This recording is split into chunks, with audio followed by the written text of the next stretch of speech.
आपको खुद पता नहीं है कि हमारी जीवन शैली कैसी होनी चाहिए। आप थप्पड़ पे थप्पड़ अपनी पत्नी को मार रहे हैं, वो आपको कटुवचन कह रही, छोटा बच्चा खड़े खड़े रो रहा है, वो जानते हो क्या करेगी? जब आप बूढ़े होंगे ना, तो वही लीला आपके साथ होगी, वही बर्ताव आपके साथ होगा।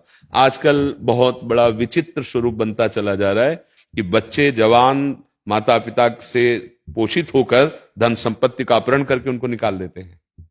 बहुत श्रद्धा करी तो वृद्धाश्रम या अनाथालय में समर्पित कर देते हैं। कहीं ना कहीं माता पिता की शिक्षा का ही उसको फल मिल रहा है। माता पिता ने उनको सही शिक्षा नहीं दी। पूरा हम बच्चों पर ही दोष नहीं मढ़ते हैं, जैसे हमारे आचरण होते हैं उसका प्रभाव हमारे बच्चों पर पड़ता है, पक्का कहते हैं। हम कई बार एकांतिक में भी कह चुके हैं। एक बहुत बड़ी नौटंकी सुल्ताना डाकू की देखी थी बचपन में। जब उसे अधिकारियों ने पकड़ा और फांसी की सजा दी गई तो उससे पूछा गया तुम्हारी अंतिम इच्छा क्या है? तो उसने कहा मेरी मां से मिला दो। मां लाई गई। कहा बेटा, सो इसे लपट करके दांत से नाक काट ली थी ऐसे। तो उनका ऐसा क्यों किया? अधिकारियों ने पूछा। बोले पहली दुश्मन ये हमारी है। हम एक पेंसिल चुराई थी और कहा मां ये पेंसिल चुरा के लाया। तो उनका बढ़िया बेटा, लिखने के काम में आएगा। बस उस वचन ने मुझे सुल्ताना डाकू बना दिया और आज मैं फांसी पे चढ़ रहा हूं, इसलिए इसकी नाक काटी। अगर उस समय एक थप्पड़ मार देती तो जीवन भर के लिए मेरी गलती का ये संस्कार न पड़ता। तो बहुत कुछ, सबसे पहले माता पिता गुरु होते हैं, वही हमें शिक्षा देते हैं। पर माता पिता ही व्यसन युक्त हैं तो बच्चे को व्यसन मुक्त कैसे कर सकते हैं? माता पिता ही व्यभिचार युक्त हैं तो बच्चे को कैसे कर सकते हैं? माता पिता ही भ्रष्ट बुद्धि के हो रहे हैं तो बच्चों को संस्कार कैसे दे सकते हैं? गर्भस्थ शिशु से संस्कार प्रारंभ हो जाता है। जिस दिन पता चले कि गर्भ में बच्चा आ गया है, उस दिन से ब्रह्मचर्य का पालन दोनों को करना चाहिए, माता और पिता। क्या ऐसा है? बच्चा प्रकट हो गया है, अब हम उसके संस्कार जैसे डालेंगे वैसे बन जाएंगे। हमारे यदि गंदे आचरण तो अपने आप उसमें संस्कार जा रहे हैं। समझो जब वो जवान होगा और अपना वर्ताव प्रकट करेगा तब रोते घूमोगे कि हमारा बेटा है। नहीं नहीं, उसके जनक आप हैं। जनक माने पिता, उन संस्कारों के भी जनक आप हैं। तो हमें लगता है कि बेटों से ज्यादा शिक्षा की जरूरत माता पिता को है। अगर वो सही आचरण करें तो अपने बेटों को सही आचरण सिखा सकते हैं। जब उनमें सही आचरण नहीं होगा तो कैसे सिखा पाएंगे? अब हमें बताइए क्यों? अच्छा, इसके बाद अपनी बेटी आवे तो सास कैसा बर्ताव करेगी, विचार करके देखो। और बहू के साथ कैसा बर्ताव करेंगे? ठीक है, बहू से पूछो तुम अपनी मां के साथ कैसा बर्ताव करोगे, सास के साथ कैसा कर रहे हो।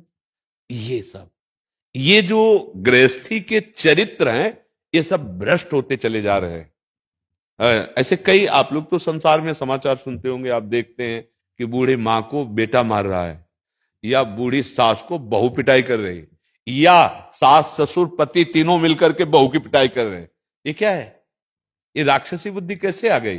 बोले भगवान का आश्रय नहीं, सत्संग सुना नहीं, शास्त्र स्वाध्याय नहीं, तो बुद्धि भ्रष्ट तो हो ही जाएगी। भगवान के आश्रय के बिना दैवी हेसा गुणमयी मम माया दुरत्यया, ये दुरत्यय माया है। किसी भी तरह कितना भी कमा लो, शांति नहीं मिलने वाली, सुख नहीं मिलने वाला, कुछ भी भोग लो, भगवान का आश्रय ले लो, नाम जप करो। और बड़े बूढ़ों जो माता पिता परिवार, उनकी भगवान मानकर सेवा करो। सच्ची मानना, भगवान प्रसन्न हो जाएंगे।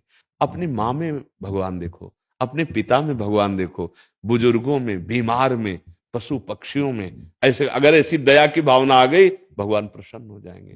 पर हम लोग विपरीत दिशा की तरफ जा रहे हैं। भोले भाले पशुओं का वध करके उनको रांधते खाते हैं, बड़े आदमी बन, खूब रुपया है ना, मनमानी पैसे के बल पर व्यभिचार करते हैं, मनमानी व्यसन करते हैं। कर लो, 4 दिन है, इस खेती में जो बोओगे वही काटना पड़ेगा। बम्बूल बोओगे तो कांटा मिलेंगे, आम बोओगे तो मीठा रसदार फल मिलेगा। तो ये कर्म है, अवश्य में भोक्तव्यम कृतम कर्म शुभाशुभम। अगर हम किसी को भी समझाना चाहते तो पहले हमें समझना होगा। अगर हम केवल कोरा उपदेश करें प्रभु, तो यहां का जो तांडव होगा काम क्रोध का, वो 4 दिन के बाद बाहर आ जाएगा अपने आप। चल, उपदेश तभी लागू होते हैं जब स्वयं में वो स्थिति हो, स्वयं में वो आचरण हो। हम बच्चों को बनाना चाहें बहुत अच्छे और हमारे आचरण अच्छे नहीं तो नहीं बना सकते। एक बार किसी संत के पास एक माई अपने बालक को लाई। मैंने बहुत बार समझाया, बाबा ये गुड़ नहीं छोड़ता, गुड़ खाएगा तो इसके दांत में कीड़े पड़ जाएंगे। बाबा आप कह दो तो मान जाएगा। बाबा ने कहा 1 सप्ताह बाद आना। 1 सप्ताह बाद आए, उसको कहा बेटा तुम गुड़ मत खाया करो, गुड़ खाओगे पेट में कीड़ा हो जाएंगे, दांत में कीड़ा हो जाएंगे, ठीक है नहीं खाना। उन्होंने कहा जी बाबा। बोले बाबा 1 हफ्ता के बाद क्यों कहा, आप उसी दिन क्यों नहीं सब। बोले मैं गुड़ खाता था इसलिए, 1 हफ्ता हुए मैंने गुड़ छोड़ दिया तब उसको उपदेश। तो हम अगर किसी को सुधारना चाहते हैं तो हमें पहले सुधरना होगा। नहीं, आप लड़खड़ाते हुए शराब पीकर घर में घुसो और बेटा को सोचो कि वो व्यसन मुक्त हो, कदापि नहीं हो सकता। आप मनमानी दृश्य देखो, आप मनमानी आचरण करो और बेटे को चाहो कि साधुता, कदापि नहीं हो सकता। आपके आचरण का प्रभाव पड़ता है। समझ पा रहे हैं आप? जो धर्मात्मा माता पिता हैं, जो शास्त्र का स्वाध्याय किए हैं या संतों का संग किए हैं, वो अपने बालकों को भगवत शिक्षा देना प्रारंभ कर देते हैं। ए सुनो, सुबह उठो पहले धरती के चरण छो और हमारे चरण छो, पापा के चरण छो।